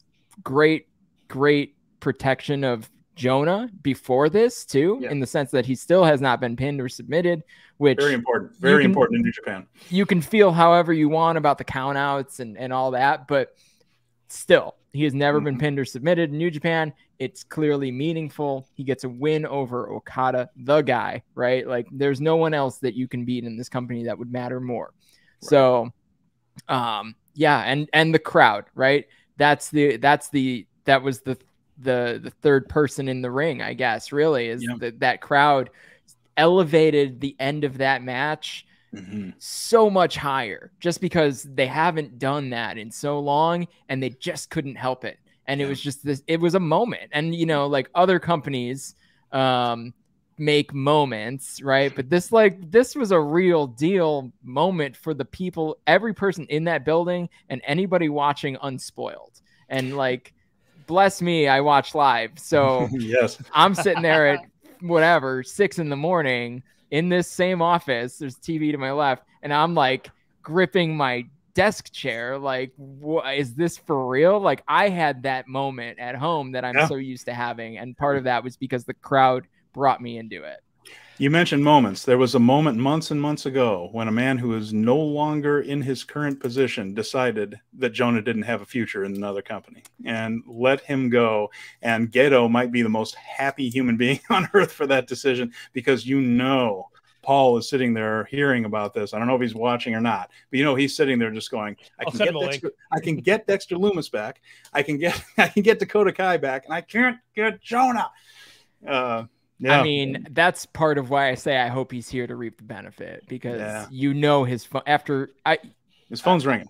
I think his phone's ringing. Yeah. And I don't know, I'm not privy to contract details or anything like that, but he's got to be under contract. He's got to be. All I know is he's there right now, and I hope he's there for a while. Yeah, I hope they have put people over Okada that weren't under contract. They did it with Marufuji in a G1 a few years ago too, and so it has happened. But I hope they cover the base with reason, though, because that was setting up a title match later in the year, which was also awesome. So both those matches were great. Very good. Yeah, I was there in San Jose when he returned at the end of that show and made his debut of joining New Japan. And ever since then, I'm like, what is Jonah's ceiling here? Like, exactly how far can this guy go? And when we got to the G1 and you saw he was in that monster bracket, I didn't immediately say this guy can't beat Okada. You know, it was always within the realm of possibility. It was like, well, it's possible. You get to the match and you see that he just beat Jeff Cobb, and you're thinking, okay, well, you win one, you lose one. Okada, sure, fine, whatever. And you're just watching this match. These guys are going hard. These guys are going hard on each other. Like, they're laying it in. They're doing these moves. That power bomb into the corner. That power bomb off the drop kick, like you guys said. Like, that athleticism was off the charts for anybody, not just those two guys. So when you talk about that buzz, it's almost none of us can sell it enough, because we all kind of saw what had happened. And as you get this kind of anticipation that the arm grip that Chris was saying, and it's just rising, and you see Jonah just get him down in the corner, and then he just sprints up to that ring rope, and he just jumps off, and you're just and you just hear the escalating ooh, and you're just I haven't heard that in so long when I'm watching the show. And I'm even getting a little bit of goosebumps just talking about it right now, because it was a moment that, like you said, you cannot manufacture that. Even if they thought they would get something like that reaction, I don't think anybody in that company thought they were going to get that level of magnitude of an earthquake of a response for that thing. And it was fantastic. And if they did, and they want to go out and say, yeah, we knew that would happen the whole time. Okay, sure. I got no reason to not believe you the way you planned that one out. It was a beautiful thing. I mean, things like that are part of the reason we watch wrestling, right? I mean, to see stuff like that happen, to see people do things like that. So a lot of fun. And that ended things in Osaka. So that was the Osaka part. And we moved on to Hiroshima, which is another key city in New Japan's lexicon, really. I don't know if lexicon's the right word, but in their history, it's an important stop on the tour. Let's put it that way. We had another set of preview tags there that were pretty good, actually. That was a good day of preview tags. And then we had Yujiro Takahashi beating Yoshihashi. Yujiro, 6 points. 6 points. Blowing away the over-under on Yujiro Takahashi here. It's 6 points. And of course, there, House of Torture. So there were weapons involved. There were shenanigans. But nevertheless, Yujiro, leading the D block. And I'm pretty sure that nobody had this one on their fantasy G1 card. You know, they did the thing with Peter and with ELP and stuff. I'll ask you this, Chris. Is this just a kind of a vehicle to get everybody to that possible tiebreaker situation? Are they thinking of Yujiro differently, or do you think he's going to regress back to the mean? I know what I think. I'm curious to hear what you think. I think they at least want to tease the 7-way tie, and this is a means to that. Whether we go with it, we'll see. But I do think that's part of the narrative with the D block is like, what happens if even whatever 6 of these guys tie? And to point it out, there's that whole semifinal card that they've got to fill. So I don't know what that looks like. And you'd think the top 2 are probably going to end up filling the card just fine, and they can do whatever they want with the rest of it. The people will buy tickets to that building. But I think that someone's having some fun with this, and someone wants us to know they could all end 3-3. Like, that's a real possibility. I'm just happy Peter's happy. That's it. Oh, we're all happy for Peter. But she doesn't get to celebrate that often. Usually takes the fall in these, so she's been happy. So we had makes him feel better afterwards. Now she doesn't have to do that. Well, that's probably better, and she's probably the better for that too. Sonata defeated Chase Owens, referee stoppage in this one. I thought it was the only. I mean, again, we're kind of like some of these people have been eliminated. We're just kind of filling out the cards at some point here. Sonata's still involved though in Block B, still mathematically alive and things. But and this is a way to keep him that way. The only other thing I noticed was he didn't tap. It was a referee stoppage. And again, none of that stuff in New Japan happens by accident. They're telling us something about Chase here by having him pass out rather than quit. Yeah, and not a lot to say about Sonata's tournament, which is odd. Just one way or another, he usually shows up during the G1, and not that he hasn't shown up and produced, but he hasn't had a moment. He hasn't had a memorable situation even. So, and maybe we're headed towards that. I mean, he's only got one match left, but like you said, he's still in the mix. So, and yeah, you're right. Chase passing out versus tapping, if nothing else, represents an advancement of Chase's like perceived toughness, which I think is awesome. I think that's good for Chase. Yeah, Sonata, I think, had the G1 final in 2020 against Ibushi. Yep. But ever since then, his tournament work in the Cup and the G1 has not been to that level, as I will politely say. And I hope that I thought he was a strong contender to win that G1 against Kota Ibushi, just as a pick that the outlier pick that you could run with if you so choose, and Ibushi would have been protected, but they didn't go that direction. And ever since then, there's just been like a misfire is maybe the best way to do it. He's just not firing on all cylinders with the connection to the crowd and what he can do versus what he's showing. Sometimes the Paradise Lock and a couple of those other moves just don't quite hit for me, and they're more like got to check it off in the match and do it as part of the Sonata gig. And I hope that I can feel differently about that in the future. Well, and then he did have the U.S. title win, and then he had to relinquish because of the broken orbital bone. So yeah, Sonata, I think there's an uphill climb to get back on like some sort of track that gives him kind of a defined role or path. Yeah. So, and this G1 hasn't established that, which so be better it. days ahead though. So that's fine. I mean, he's a good wrestler and he's a good looking dude, and he's in LIJ, and anyone in LIJ can always get elevated. And, and he's had his run-ins with Okada and things of the sort. So he's kind of a made man in his own way. And this is just not his time. You can't give everyone, all the shine. There's only so many polishing cloths. Yeah, you got the 1A and the 1B and Shingo and Naito, and then you got the 2A and 2B with Hiromu and Sonata. So sometimes there's not room to shine bright like a diamond. And we mentioned Ishii. We all like Kenta's another good example of it. It like terrific wrestler. He could beat anybody, but just not in this G1. There are other stories being told here, and sometimes someone's got to lose these matches. So sometimes it's them. And we had Tamatanga defeating Taiichi. Tamatanga staying alive down to the drama with Jay White at the end here.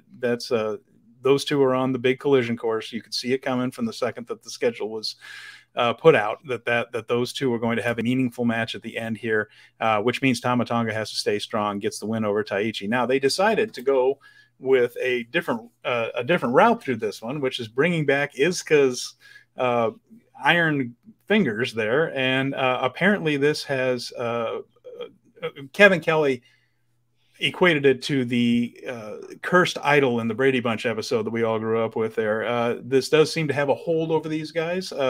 It possessed them to fool around with it instead of having a normal match. So the whole thing was about whether these people would be hypnotized into becoming a raving maniac like Izuka was. In the end, though, I guess their better nature won out for both of them, and nobody used the glove. Tamatanga got the win with the stun gun. So yeah, I mean, it got better toward the end without so much of the glove stuff. But I thought, again, this kind of goes into Taiichi's creativity. He has the match with Ibushi that's all kicks. He had some really interesting things in the King of Pro Wrestling. I enjoyed his run with King of Pro Wrestling stuff, where I think they had some interesting stipulations and worked them in an interesting way. And here he just decided to, hey, we haven't used those fingers in a while. That'd be something different, and we haven't done that yet. And that's what we got. So it was different, but it did its job in getting Tamatanga to 8 points.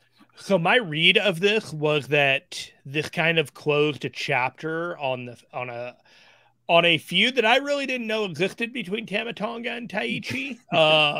But that book is kind of closed based off of their post-match mutual respect. Like, you didn't use it. We're both good guys. We could walk away from this both knowing, again, the turning of Taiichi kind of thing. He never gave into that dark side.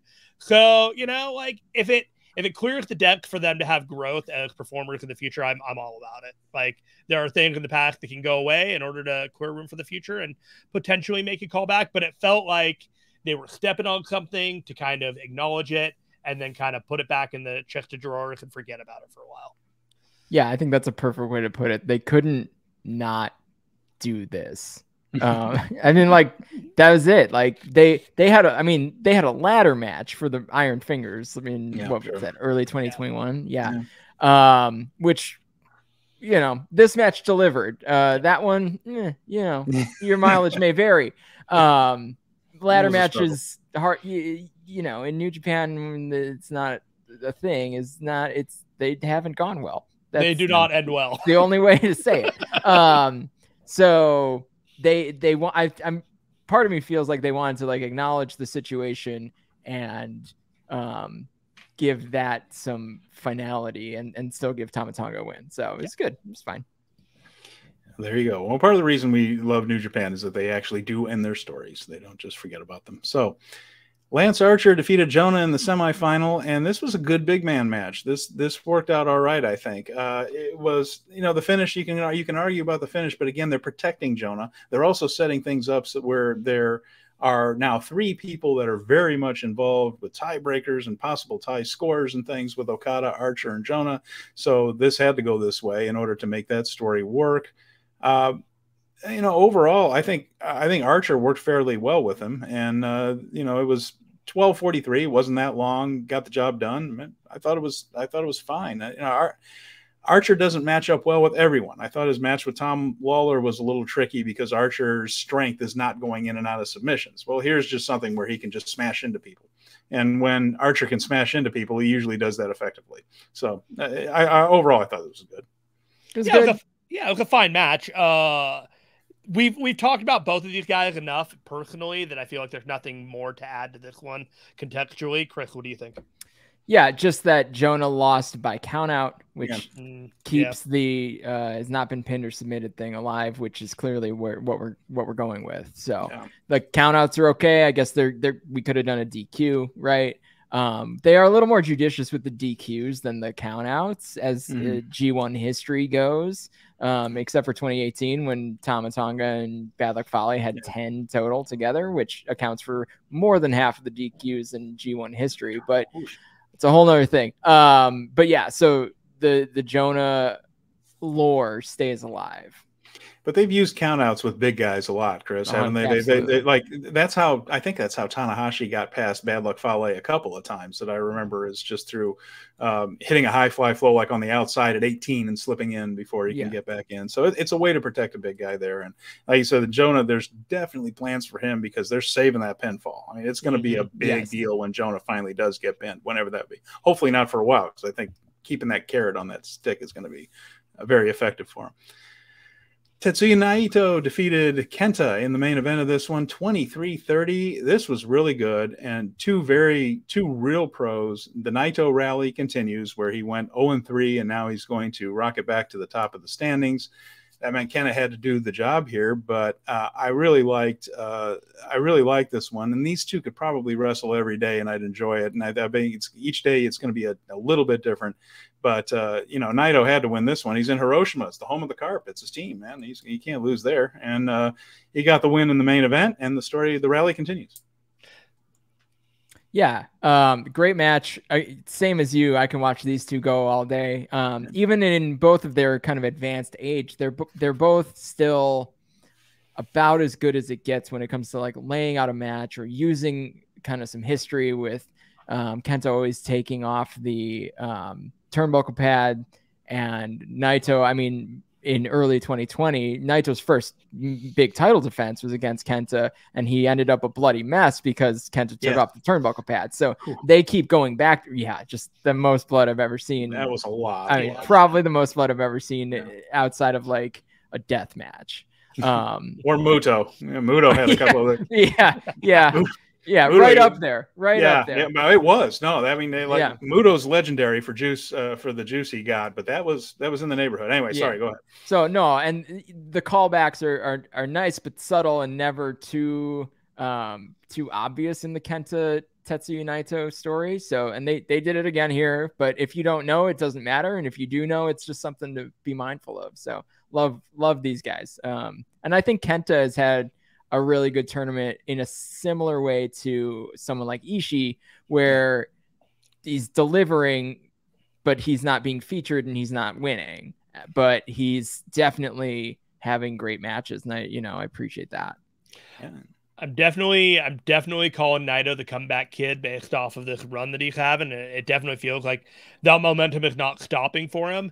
And as for Kenta, man, the amount of mileage they're getting invoking that scar on his back in order to establish even more credibility that this guy's dangerous and he don't give an F is it's working with me, at least. I know Conway, we talked about his first match in the tournament and how I was just not into it and actually like concerned that this dude was just like off the rocker. And man, I had to walk it all back. He's just had a great tournament ever since.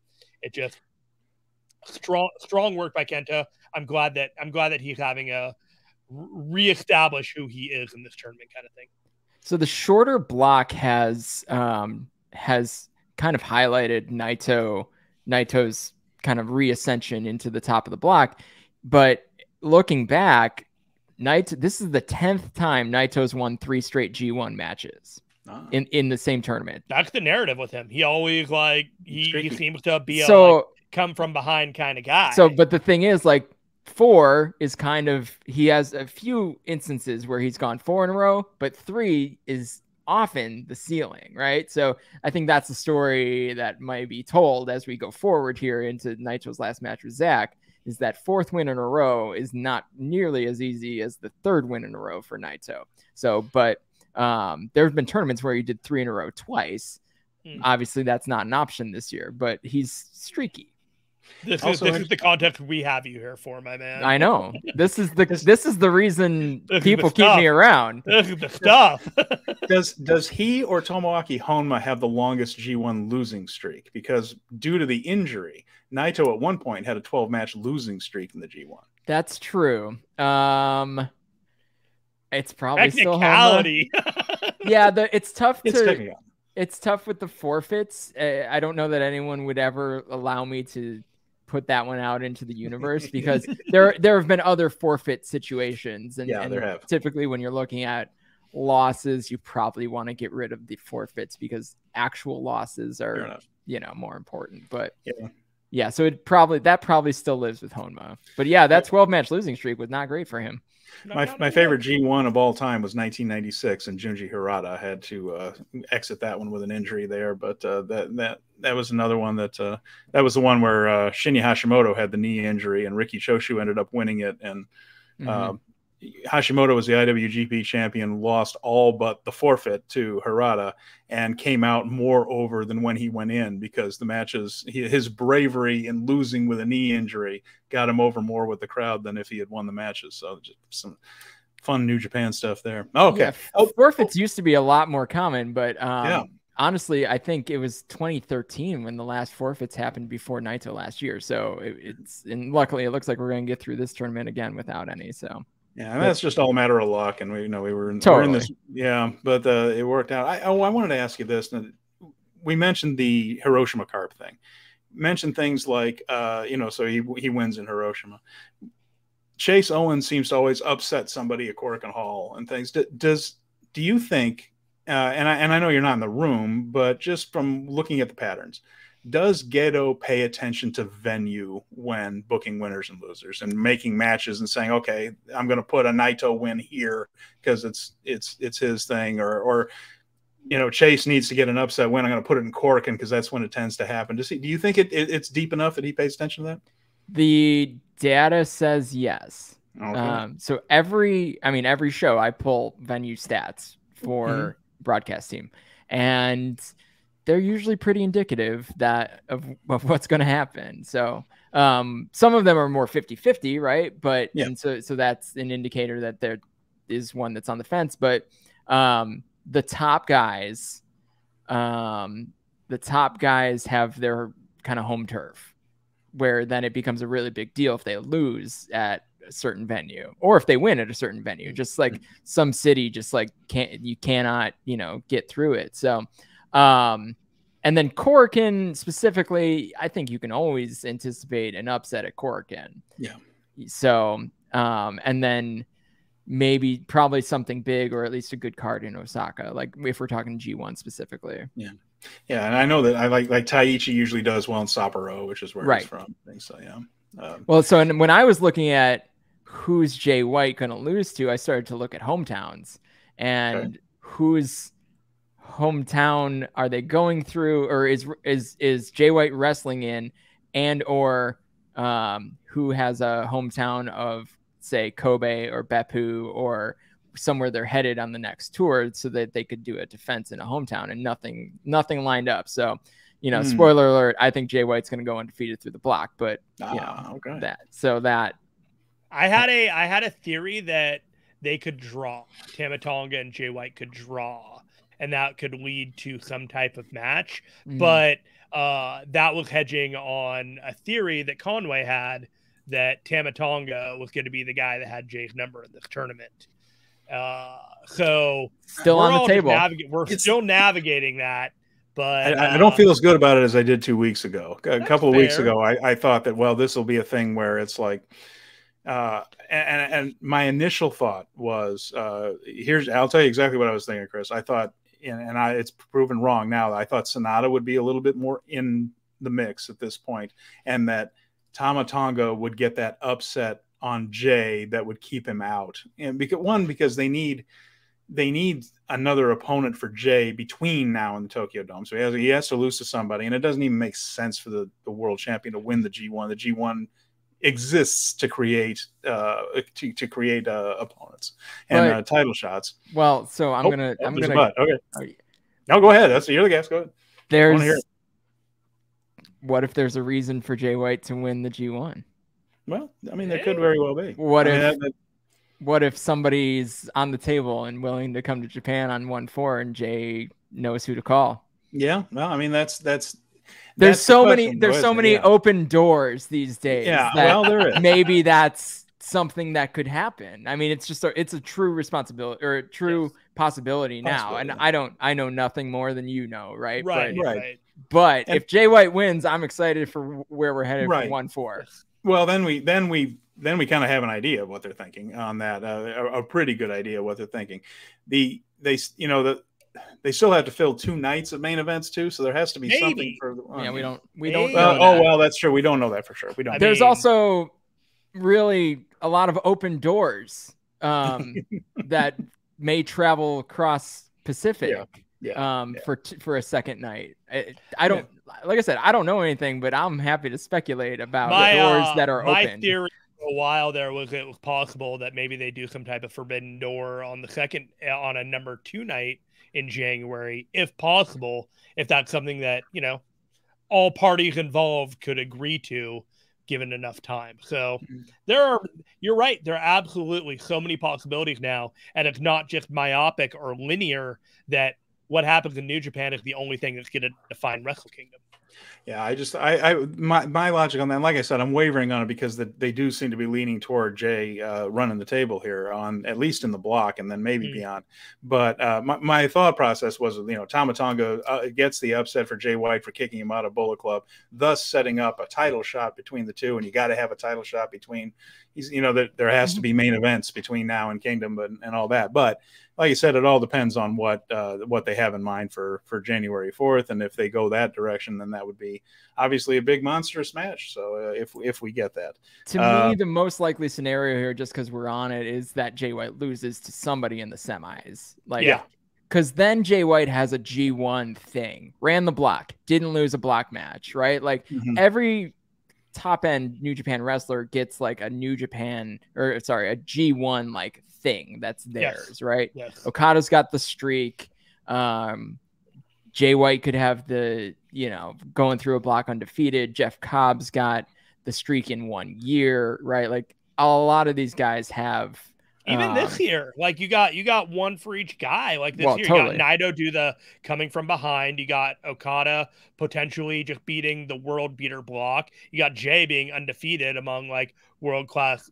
And then you got the D block, which, could be Ospreay, could be Finley, could be a couple of people, could be a 7-way tie, and they're all stories, and they have the Rambo to get it all. I'm very excited for the 7-way tie.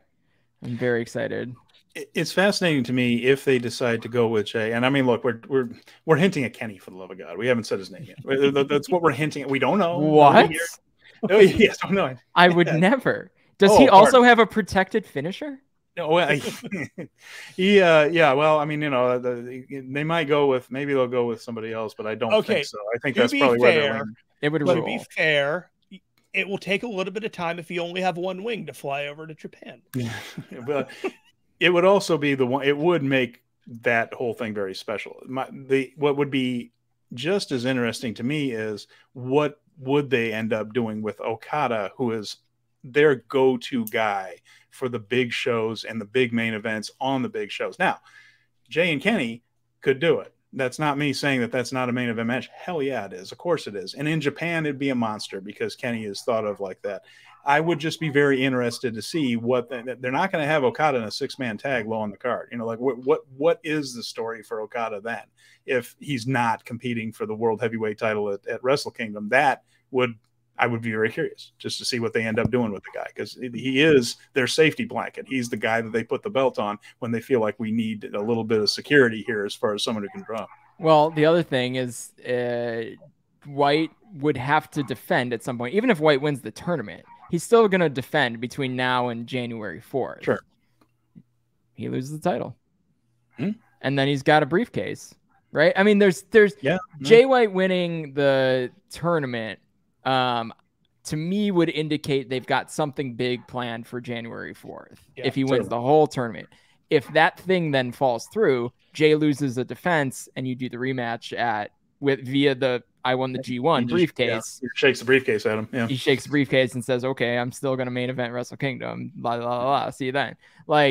There's a lot of ways to go, but I would hope that if they're going to put the champion in a position where they win the tournament again, that they've got something up their sleeve that we haven't thought of or we have, and it's right in front of us.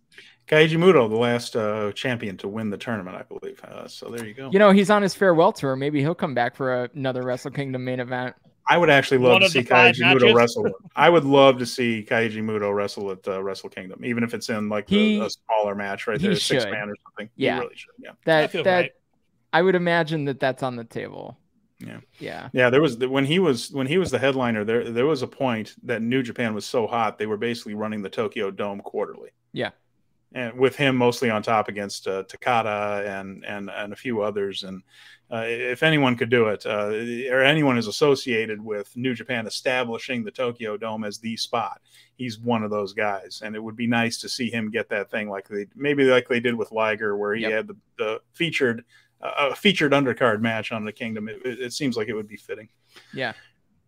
All right. Well, we got one more show to go through here. It's been great. I'm really enjoying this, and we've only got a few more matches to go. We have El Fantasmo defeating David Finley. This was a terrific match, again, between two guys that are having a wonderful tournament. They ended up in a bit of a scramble that ELP won with a series of pin attempts that finally caught on. And we've said it before, these two guys are just having a really good one. I mentioned before the Will Ospreay match that David Finley was playing with house money here, because he'd already gone over a couple people you wouldn't have expected. And I think both of these guys are going to come out looking like stronger heavyweight wrestlers. And Fantasmo could go back as a junior, but even if he doesn't, these two are to be taken seriously, and they had another good match. Yeah, so I thought it was really interesting that they kept Finley looking strong, in which when he lost, he was like, wait, what? No. Yeah. Which is important to me, because after spending all that capital really establishing him as a guy who could win, he didn't lose and look bad. He lost, and like it just wasn't his night, which is a very important distinction when you are walking away from the G1 and your impression of these guys is that they're still strong. And I think Finley has a U.S. title match, if not a reign, in his near future, and I think it is entirely deserved given the intensity in which he has performed his role in the G1.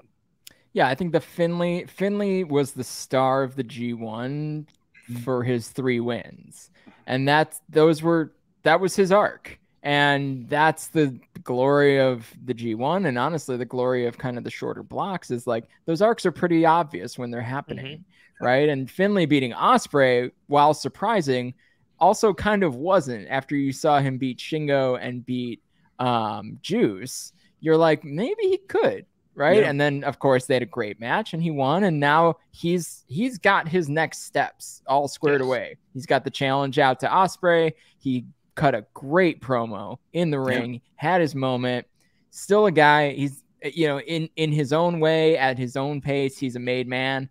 And so now he loses with a crucifix, right? Like, not a big deal. Didn't even take a finisher, right? Yeah. So, and he's still no worse for it. But El Fantasmo gets a solid win. So both these dudes, great first tournament. They both have one more match left. El Fantasmo with Shingo, and David Finley with who? I don't know my list. It's okay. But I don't think either guy can look back at even the tournament to date and think Yoshihashi. Yeah. So that'll be a match. But the Juice and El Fantasmo match on the last night, the El Fantasmo and Shingo match, it's gonna be a really meaningful match, and I think both dudes are gonna be alive going into it. So I loved this match. I referenced this earlier when I said I love when ELP just gets to wrestle. And it shows you what New Japan thinks of ELP, that they're going to put him in the last night in a meaningful match with Shingo Takagi. That's not to be taken lightly. That means they trust him in a big situation. I think he's going to deliver. I think it'll pay off. So the next one was Tamatanga defeating the Great Okan. Again, getting Tamatanga to that spot that we've talked about where the Jay White match is meaningful. Nice job. Reverse the Eliminator into a stun gun. I enjoyed that part of it there. But again, we've kind of covered those guys' stories here. Zack Sabre Jr. defeated Evil. Now we're talking about something that was different. It's ruled. I loved this, and it was so fun. And they sent Fujita out dressed as Zack Sabre. You knew something was up because his head was down and all that stuff. And he had the baseball cap on and the jacket and things. So they attacked him because they're jerks. And they turned out it's Fujita. So then Zack comes out. You think they're about to go into a match, and they did go into a match, but it was 44 seconds. It happened so quick, and he outsmarted Evil and Togo at every turn. They got nothing in on him except like ran him into the ring apron one time. And this was Zach Saber Jr. simply outsmarting the dim. This is a Roadrunner cartoon. And then just got the win and just laughed his way out with his arm around Fujita, saying, "We got him. Look at Wile E. Coyote is down at the bottom of the canyon right there. We got him," and walked out. I loved it. I mean, it was fine. There were going to be long matches later on. You can do something like this with these two, and it's fun. Nothing but good things. 5 stars. Listen, that's not an ironic rating. This was great. I thought it was great. This is great. I mean, 5 stars. That's all I got. 5 stars. Fantastic. Yeah. And again, the highlight of Fujita's life so far is that he got to be a big part of this. He was just thrilled. Beaming, grinning, glad back. I got to be part of a big G1 match. It was great. So Zack Sabre Jr. is really interesting in this tournament because he came in with the loss to Claudio. Claudio Castagnoli. Yeah. So that I get crossed up as to which name I'm supposed to use on these guys. And then he comes in, he wins some, and he loses some. You know, he had that Tanahashi loss, and I don't remember who else he. That's it. No, that's it. Yeah, I was thinking. I'm looking at the 4-2. Like I'm circling a 4-2 win loss. I'm thinking he already had one in there. But when he comes out of the G1 this year, whether he wins the bracket or he doesn't win the bracket, he is going to be exactly at the same level, in my opinion. Like there's almost no upside to him winning the bracket because what he can do and what he has done in this tournament, like you said, Chris, they have their stories. And when you put Saber in a position where he can beat you at any time in any variety of ways, you're dangerous, and you don't need to explain that any further. So it's amazing to me that we spent 10 times the amount of time talking about this match that actually happened, but it's worth talking about because it's just the elevation of 45-second match. The fact that you can do it and everyone's raving about it is kind of impressive. Well, so Zach's gonna end up in a big spot because we're headed to the UK. So I think he's gonna have he's gonna have something on that card that's gonna matter, and if that's via an open door, that would be wild too, and it wouldn't surprise me all that much. I mean, it might surprise me a little bit that it's not in Japan or the United States, but Zach doesn't seem to care. But but I don't know that is going to happen via the G1. Yeah, he's already won the cup this year, so it's almost like this. Do you really need to go that hard on Zack Sabre Jr.? We get it. He's fucking awesome. He's great, and one day maybe he will get a run with the big belt. Yeah. But for now, he is what it is, and he's probably going to have a great match with Naito, and it's gonna matter. And because he's a New Japan Cup winner, and because he's Zack Sabre Jr., there's a chance, and because toying with the emotions of Tetsuya Naito fans seemed like a pastime of New Japan. There's a chance Zach wins and goes to the semis. I mean, we can't rule it out, right? Can't rule it out. I think part of his character is that he's a great tournament wrestler. Right. That's part of the presentation of Zach is that he's a tournament wrestler. Yeah. Given the way that lineup for the last night, I would not be shocked whatsoever if this is the main event. If I'm looking at it, it's either this or White and Tamatanga. Yeah, sub-main event or main event because those are the top two. Photo finish matches and brackets tend to have the most drama going into the final aspect. Just clear, like it's these two dudes to end the block. Yeah, win or go home kind of shit. Yeah, none of this like if this guy wins, he's the spoiler thing. Like that's not going to be the main event. No, they usually do that semifinal or third. On the top, So then we had Kazuchika Okada over Tom Lawler. Good match. I like that Lawler worked the arm to the point that he couldn't use the Rainmaker. It was too painful to try to do the Rainmaker, which added a bit of peril to it. I think most people thought that Okada was going to win this one, and of course he did. But a nice job by Lawler here to bring a little bit of drama to it with the work on the arm. And he escaped with that his version of the victory roll that he's managed to sneak up on a lot of people with and got the victory. But, Tom Lawler, 2-3 going into the final day right there. Like you said, we've helped him out. Okada, he's got to go into that tiebreaker situation. So this is just exactly what it should have been. Great time, though. Yeah. I mean, good stuff. I mean, Lawler got, even though they booked it so that he had a game plan. He studied Okada tape. He knew all the moves. He knew everything he did, and it just he got, and that's a great story to tell, in which everybody comes out looking just as good afterwards. Interesting to me that they presented Lawler as a babyface, though, through this tournament after being such a strong heel on NJPW Strong. They brought him in, and there was really not a lot of that. I mean, he still had his, his presentation with the jean shorts and all this kind of stuff, but that was almost presented as fun. Oh, look at this guy. He's going to make you smile. Whereas it's kind of a dick move on NJPW Strong, but the fans took to him as a babyface. So I guess that maybe that's where Gedo sees him for the time being. I was going to say, sometimes you just got to go with what you're being given. And yeah. I think the fans saw Lawler, and it's a good act. Yes. And whether he's kind of the smarmy heel, right? Like that can be fun too. And you can always do that later. I mean, you can always do that later. And if you're following Lawler too, like, people like to cheer a winner, and he's been booked really, really strong. And I don't know how much they pay attention to Strong over in Japan, but if they had any access to him up to this point, they knew that he was a legitimate contender going into the G1 tournament based off of the way New Japan had him perceived. Well, the same person, to my knowledge, I'll preface this, to my knowledge, the same person who books domestic New Japan books main event Strong. Oh, okay. All right. So that's good. It's more of Gato's handiwork then. All right. So people pay attention to the stateside. Hiro Okigoto defeated Hiroshi Tanahashi in our main event. Really good battle. We got some, as they say, fortuitous juice from Goto there. The smack in the mouth. Oh my God. That just, I mean, split his lip in half. Is that exactly what happened right there? And of course, was it his tongue? He bit his tongue? Yeah. Oh, even worse. Oh, poor dude. Of course, they evoked the slap that broke his jaw a few years ago, because Kevin Kelly's the best in the business, and he knew to mention that immediately. And Shoten Kai, GTR, these are, I mean, it's Goto and Tanahashi. It's going to be a great match, and it was.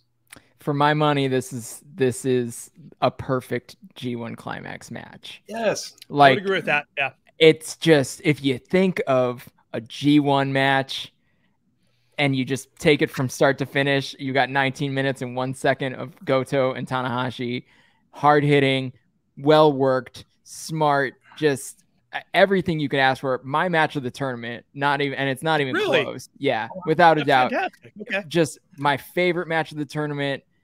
And just perfectly worked, and a perfect definition of what the G1 is. And I'm so glad it's happened now, and it's happened within kind of the space where people are really ramping up to paying attention to the G1, because it really highlights what is so great about this tournament. I loved everything about this match. Yeah. And Goto is one of those guys. He's won a G1. He has equity with the fans. They believe in him.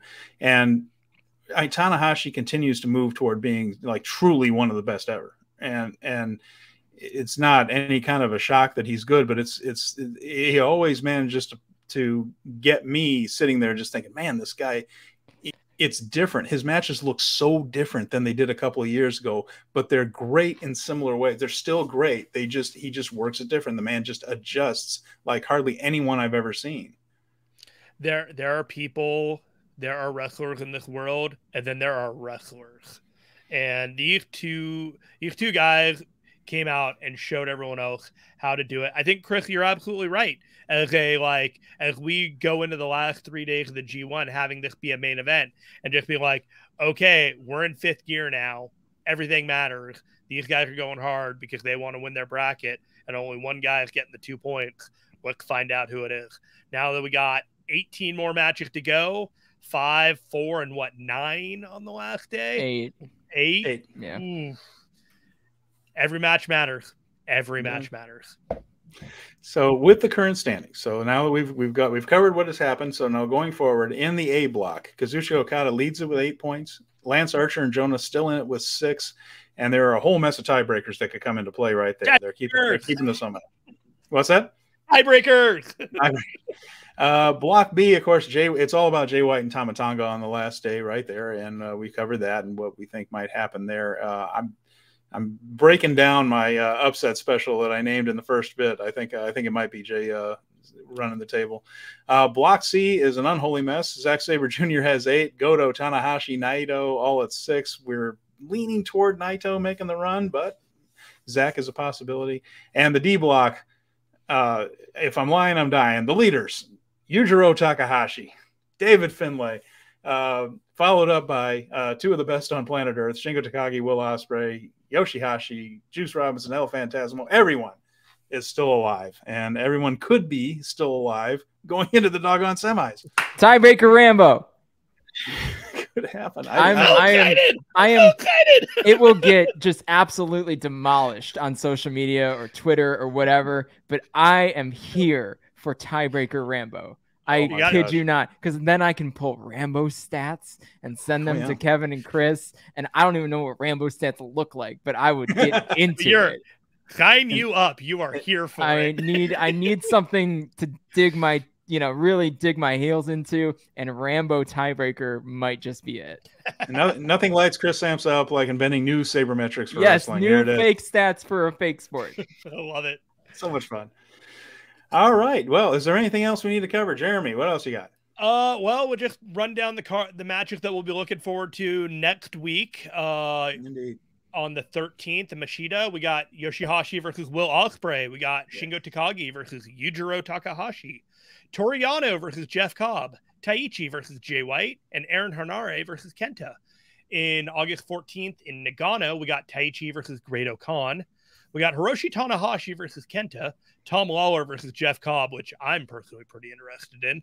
And then Yoshihashi versus David Finley. And then on the final night of tournament play, we have 8 blockbuster matches. Kazuchi Okada versus Lance Archer. Tamatanga versus Jay White. Jonah versus Bad Luck Fale. Tomohiro Ishii versus Hanada. Hiroki Goto versus Evil. Tetsuya Naito versus Zack Saber Jr., Shingo Takagi versus El Fantasmo, and Will Ospreay versus Juice Robinson. That has potential to be one of the best G1 cards of all time, just on the talent alone.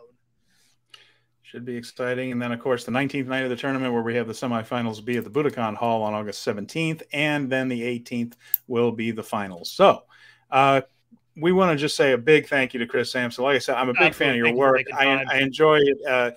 You're a big part of the New Japan World broadcast that we love so much. I said many times that Kevin Kelly and Chris Charlton, I think, are one of the best broadcast teams I've ever heard. Part of it is because they incorporate your work into their narrative. And so I wanted to make sure I said thank you to you for that, and that your work is definitely appreciated. Thank you for being with us today. No, thanks for having me. I love to talk New Japan. You guys are awesome. So happy to bring whatever I bring to the table, and looking at, especially the G1, it's my season. It's where I thrive. So no, but that's very kind of you to say. I like to think that I mold my work into what they do.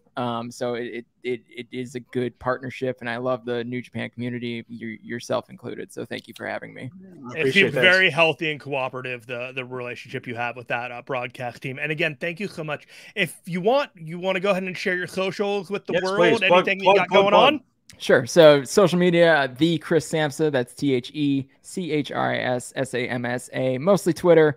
That's where I post, various things, or if I live tweet a show, I'll drop the stats that maybe the broadcast team can't fit in, because there's always a lot. And otherwise, sportofprowrestling.com is my website, and I'll be around. I got some things, I got some irons on the fire. So hopefully you'll see and hear a little more from me more consistently.